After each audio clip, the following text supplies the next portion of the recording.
วิตខ្ញុំអើយមិនដាច់ឡើយបែបនេះអរ៉ាស្ទើប្រែខ្លួនគ្មានកម្លាំងរស់ជួបតែទុកទ្រូងថប់ស្ទើគៀងខំប្រឹងប្រណាំង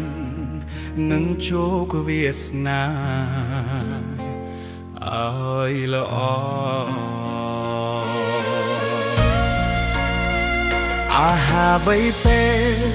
លខំប្រឹងអលហែធ្វើចង់ការស្រែនៅតែមិនសល់ដើរលេងសប្បាយខ្ញុំមិនដែលយល់ចិត្តសែនអំពុលកិនពីគ្រួសារឃើញគេអ្នកមានហំហានឡានលុយសាយហងសុយលុយចាយមិនអ